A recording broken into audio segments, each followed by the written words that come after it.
Hello everyone, welcome to our channel simply unique. और आप सभी का इस चैनल पर फिर से बहुत बहुत स्वागत है।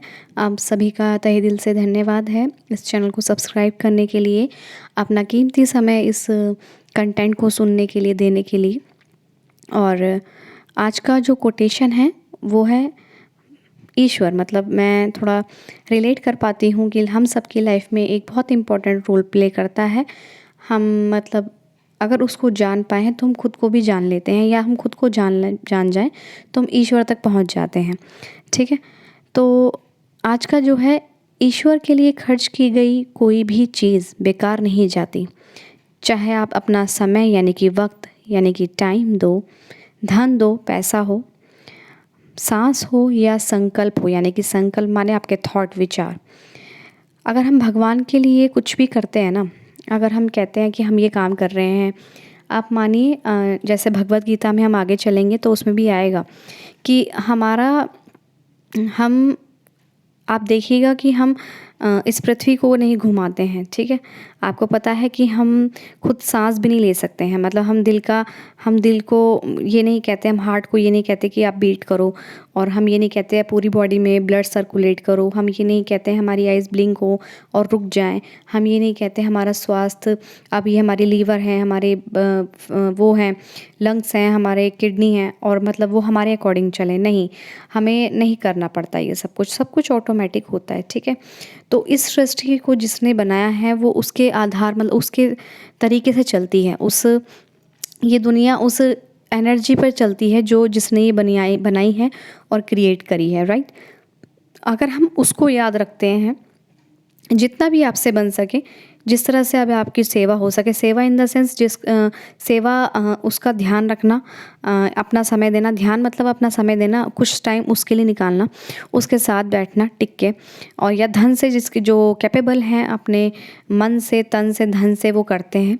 और धन से इन द सेंस कोई ऐसे नहीं है कि मंदिर में भी चढ़ाते हैं, लेकिन कोई धन से सेवा ऐसे करता है अपने ईष्ट को, ईश्वर के लिए वो इसलिए करता है ताकि कोई गरीबों को खाना खिला दे, कोई एनिमल है भूखा है उसको खाना खिला दे, चारा खिला दे। राइट, उस किसी गरीब की सेवा कर दे, मतलब जो भी है धन से वो सेवा हो गई, मतलब वो ईश्वर को हो गई। ठीक है, अब आप ये मत समझिएगा, क्योंकि मैंने ये सुना है, मैंने देखा भी है और मैंने पढ़ा भी है, और बहुत से संतों को मैंने कहते सुना भी है, अगर आप निस्वार्थ भाव से सेवा करते हैं किसी भी रूप में, धन से, समय से, अपनी सांस से, अपने संकल्प से, तो वो भगवान के को समर्पित करके कीजिए। अगर आप घर में भी हैं और अगर आप कुछ काम करते हैं, या अपने ऑफिस में हैं, या कुछ जॉब करते हैं, या कोई बिज़नेस है वहाँ कुछ काम करते हैं, या कुछ भी है, अपने होम मेकर हैं, आप अपने घर में कोई काम करते हैं, तो वो भी आपको ये लगता है कि वो भगवान के लिए है, आप कुछ नहीं कर रहे हैं,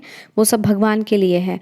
क्यों? क्योंकि देखिए, हमारे शरीर में आपने कहा था कि हम सांस भी अपनी मर्ज़ी से नहीं ले सकते हैं, इसे रोक नहीं सकते हैं अपनी मर्ज़ी से। आप रोक के देख लीजिए, अपनी मर्ज़ी से आप इन्हें रोक भी नहीं सकते। मतलब इस शरीर को हम अपनी मर्ज़ी से नष्ट भी नहीं कर सकते हैं जब तक वो ईश्वर नहीं चाहेगा। ठीक है, नहीं तो आप देख लीजिएगा, बहुत सारे लोग हर तरह का कार्य करते हैं लेकिन फिर भी चंगे रहते हैं। ठीक है, और कोई ना कोई ऐसा होता है कि मतलब बहुत अच्छे कार्य होता है फिर भी नहीं, क्योंकि देख लीजिए ना, उसकी मर्ज़ी है, आपकी कोई मर्ज़ी नहीं है आपके शरीर पे भी। ठीक है, तो क्योंकि ये हमने नहीं बनाया, तो इसलिए इस पे हमारी मर्ज़ी भी नहीं है। ठीक है, सब कुछ उसकी मर्ज़ी से होता है। एक कहते हैं ना, एक पत्ता भी उसकी मर्ज़ी के बगैर नहीं हिलता है। तो अगर आप समय देते हैं, समय मतलब एक कुछ पूजा करते हैं, भक्ति करते हैं, भजन करते हैं, चैंटिंग करते हैं, पाठ करते हैं। राइट, ये होता है। सांसों से लोग कैसे कर याद रखते हैं, ईश्वर को कैसे टाइम देते हैं, ईश्वर के प्रति कैसे खर्च करते हैं। आप अपना सांसों से, मतलब सांसें चल रही हैं उनकी, और वो ध्यान मतलब जो सांसें चल रही है उसमें चैंटिंग चल रही है, या फिर कोई मंत्र चल रहा है, या फिर कोई नाम चल रहा है, या फिर कोई विचार चल रहा है, मतलब क्या कोई सांसों के साथ साथ उनके कोई मतलब कुछ भी चल रहा है, मतलब भगवान में, ईश्वर को, प्रभु को नाम ले रहे हैं, याद कर रहे हैं।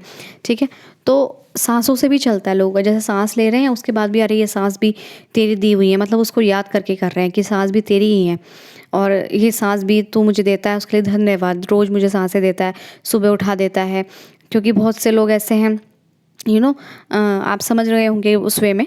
लेकिन सांसें दी हैं, बहुत बड़ी बात है, आपका शरीर दिया है, आपकी सांसें चल रही हैं, ईश्वर का बहुत बड़ा गिफ्ट है। और इसमें भी ईश्वर को ध्यान करके धन्यवाद किया जाता है। और या फिर संकल्प यानी कि विचार से। पीछे जो बैकग्राउंड नॉइज़ आ रही है, प्लीज़ उसे इग्नोर कीजिएगा। और देखिए फिर आते हैं संकल्प यानी कि थॉट पे, जो उसे दिन रात उसे याद रखता है। नेगेटिव चीज़ों को याद करने से बेटर है कि आप ईश्वर को ध्यान कर लें, ईश्वर को। और जो ऐसा नहीं है डे टू डे लाइफ में आपके कुछ होता नहीं है। देखिए हम इस दुनिया में रहते हैं, और अगर हमें कुछ अपने आप में सुधार करना है, इस दुनिया में रहकर ही करना होता है। तो ऐसा नहीं है, गिरते हैं फिर सुधार करते हैं, फिर खड़े होते हैं, फिर चलते हैं, फिर गिरते हैं, फिर सुधार करते हैं, फिर खड़े होते हैं, फिर चलते हैं। तो ये कंटिन्यू एंडलेस प्रोसेस है। और ऐसा नहीं है कि आप खड़े ही खड़े रहें, गिरते हम सभी हैं। और हम सोचते हैं हम सुधार करेंगे, तो उसी टाइम हमें हमारा माइंड जो हमें कंफर्ट जोन में रखता है और हमसे गलती करवा देता है। उस पे टिके ना रहें, उस पे अटके ना रहें, उस पे स्थिर ना रहें। और उसको जितना जल्दी हो सके अपने माइंड से डिलीट करें, उसे भूलें और आगे बढ़ें। उस इमोशन और फीलिंग में ना रहें, आगे बढ़ें। कोशिश करें उसे भूलें, या फिर उसे रिप्लेस कर दें किसी ऐसी चीज़ में कि आपका माइंड उस चीज़ में से हटकर आपके किसी और चीज़ में लग जाए, राइट। सो संकल्प से भगवान को कैसे याद किया जाता है, उसका नाम रख के, उसके चित्र को देख के, उसकी व्याख्या करके, उसको भजन को करके, मतलब उसके लिए अच्छा अच्छा सोच के, लोगों के लिए अच्छा अच्छा सोच के ईश्वर को याद किया जाता है। कि और ईश्वर को कैसे अच्छा अच्छा सोच के याद किया जाता है कि आपने मेरा कितना साथ दिया है, आपने हमेशा मेरा साथ दिया है। जब भी मुझे आपकी ज़रूरत पड़ती है आप हमेशा मेरे साथ रहते हैं। जब भी मुझे मेरी आपकी ज़रूरत होती है, मैं कहीं अटक जाती हूँ या अटक जाता हूँ, तो आपने मुझे सहायता करके निकाला है। और बहुत अच्छी बात मुझे किसी ने कही थी कि मतलब जो उन्होंने भगवान ने किसी अपने बच्चे को पृथ्वी पर भेजा, और उन्होंने कहा कि जब जब मतलब तुझे ना हमेशा 4 कदम, मैंने ये स्टोरी सुनी थी। उन्होंने कहा कि तुझे हमेशा 4 अपने, जब तू चलेगा ना तो तुझे 4 चिन्ह दिखाई देंगे, मतलब उसके निशान दिखाई देंगे अपने पैरों के उसमें। तो कहता ठीक है, मैं उस बात को वो याद रखता है। तो कहता देखता है वो, हाँ मेरे साथ मतलब भगवान चल रहे हैं, वो याद रखता है। लेकिन जैसे जैसे उस पर दुख आता है तो वो 2 निशान रह जाते हैं, मतलब 2 पैरों के निशान रह जाते हैं। तो ऐसे ही करते करते फिर वो ऐसी भगवान से मिलता है, और सपने में कहता है कि जब ये क्या भगवान, जब मेरे पास सुख होता तब 4 पैर होते हैं, और जब दुख आता तब 2 ही पैर हो जाते हैं, तो ऐसे क्यों। तो उन्होंने कहा कि जब दुख आता था ना तो मैं तुझे गोदी में उठा लेता था, मतलब वो दुख मैं तुझे पकड़ के गोदी में उठा के पार करता था तेरे साथ रह करके। तो कितनी बड़ी बात है। तो ये संकल्प की मतलब संकल्प से हम ईश्वर को कैसे सोच सकते हैं, उसके बारे में अच्छा सोच सकते हैं कि वो हमेशा कितना हमारा ध्यान रखता है, हमेशा हमारे साथ रहता है, हम हर पल हमें देख रहा है। कहते हैं ना कि बहुत से मतलब ऐसे होता है कि कोई कहता है कि बस मुझे तो ईश्वर का ही भरोसा है। एक कहता है कि ईश्वर पर ही भरोसा है, ईश्वर का ही भरोसा है। तो एक ईश्वर का ही भरोसा है और ईश्वर पे पर भरोसा है, तो इन दोनों में बहुत बिग डिफरेंस है। और बस ईश्वर पे भरोसा है और खुद पे भी भरोसा है तो आप पार कर जाएंगे किसी भी टाइप की जर्नी को। और अगर आपको दुनिया पे भरोसा है, खुद पर भरोसा नहीं है, तो आप समझ लीजिए आप कहाँ, किस स्टेज पर, किस लेवल पर एग्जिस्ट कर रहे हैं। और भगवान को अब कहते हैं ना, हमारी पूजा भक्ति, हम लोग क्या कहते हैं, बहुत कॉमन क्वेश्चन है। और माइंड है, कहते हैं ना माइंड है, और मतलब संतों की लैंग्वेज में कहूँ तो माया है। और माइंड का मतलब ये क्या है, कॉन्शियस माइंड है हमारा, जो हमें सबूत ना दिखने पे हमें विचलित कर देता है, हमारा माइंड सेट शेक कर देता है। अगर हम टिके रहें उस टाइम पे भी, जिस टाइम हमारा कॉन्शियस माइंड हमसे डील करने को मना कर देता है, हमें डिस्कम्फर्ट जोन में ले जाता है, उस टाइम हम अगर सोचें कि नहीं, जो हम कर रहे हैं हमें विश्वास है ये पक्का ये काम होगा, अगर हम भगवान की शरण में हैं, भगवान हमारी रक्षा कर रहा है, भगवान हमारे लिए सब कुछ करता है, अगर हम उसे सच्चे दिल से विश्वास करके मानते हैं, तो किसी भी तरह का आपको परिस्थिति शेक नहीं कर पाएगी। उस टाइम को हमें विवेक मतलब अपनी समझदारी से हटाना चाहिए, अपनी पॉजिटिव थॉट से हटाना चाहिए, उस अपने पॉजिटिव थॉट से फ़िल्टर कर देना चाहिए, चेंज कर देना चाहिए।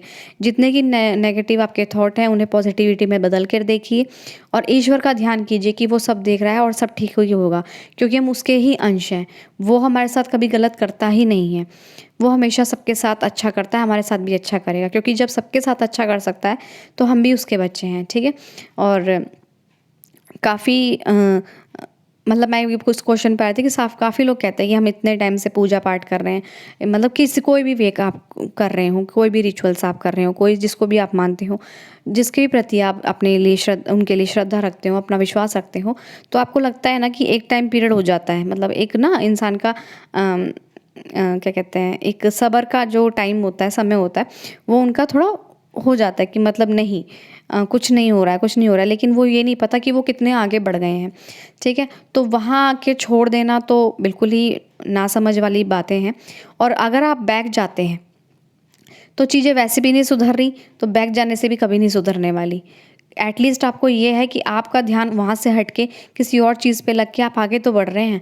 आपको क्या लग रहा है रियलिटी में कुछ चेंजेस मतलब नहीं हो रहे हैं, हमारी लाइफ में कुछ चेंजेस नहीं हो रहे हैं। इसका मतलब ये नहीं है कि हम जो कर रहे हैं भगवान के प्रति अपनी भक्ति को किसी भी तरह से हो, वो मैं ये नहीं कहती हूँ, हर तरह की अपनी एक श्रद्धा और भक्ति है।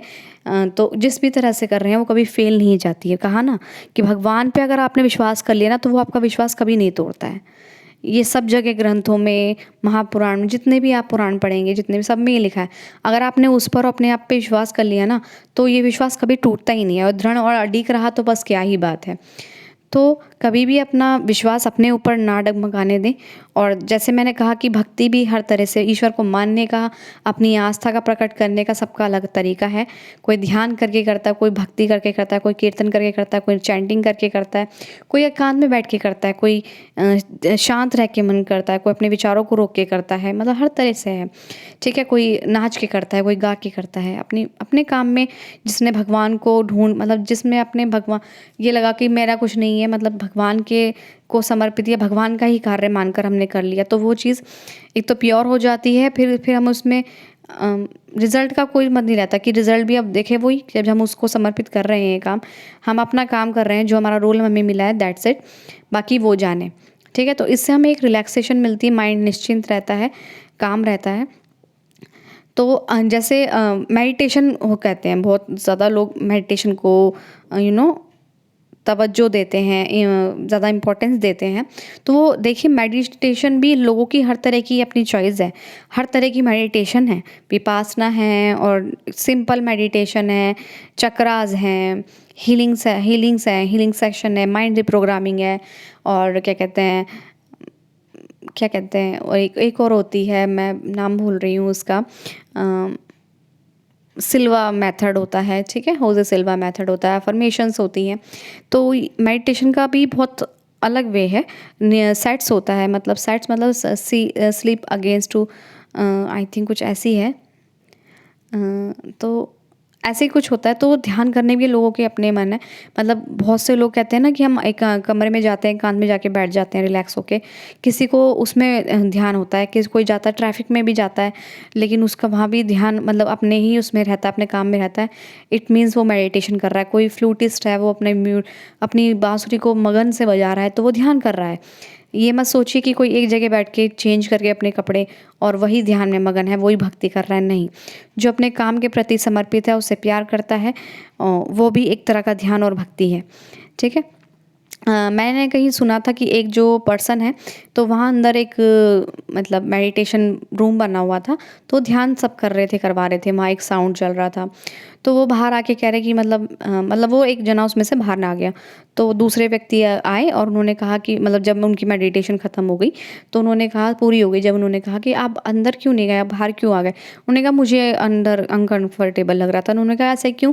मतलब माइंड चैटरिंग कर रहा था आपके लिए, ये तो थॉट प्रोसेस है, ये तो प्रोसेस ऑफ मेडिटेशन है, मतलब ये तो ऐसा होता है, विच इज़ वेरी कॉमन।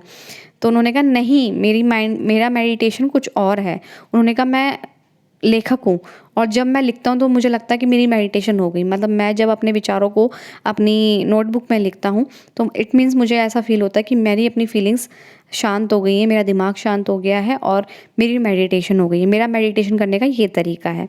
मेरा वो तरीका नहीं है जैसे और मतलब यहाँ पर हो रहा है। तो वो उन्होंने कहा व्हिच इज़ वेरी गुड, आपको अपने माइंड को शांत रखना है। वो आप किस तरह से रखते हैं वो आपका कॉल है। किसी के बताने से मतलब आप ट्राई कर सकते हैं, जिसने भी आपको बताया आप हर तरह से ट्राई कर सकते हैं, लेकिन आपको आपका प्रोसेस खुद मिलता है। ठीक है? So I hope you all are like it. ध्यान रखिएगा कि ईश्वर के प्रति आप कुछ भी काम समर्पित करते हैं, अपनी इंटेंशन को समर्पित करते हैं, अपने समय को देते हैं, धन को देते हैं, सांस को देते हैं, विचारों को देते हैं, वो कभी भी ख़राब नहीं जाती है। वो हमेशा ये समझ लीजिए कि वो आपके पास आपका फिक्स डिपॉज़िट हो गया है और वो कब आके आपको फल देगा, यानी कि सीड इम्प्लांट हो गए हैं, वो पेड़ बन के कब आपको फल देंगे वो आप भी नहीं जानते, वो ईश्वर जानते, क्योंकि वो सारा दिन देख रहा है, हर पल हमारे साथ रहकर। ठीक है? So I hope you all are like it. Thank you so much.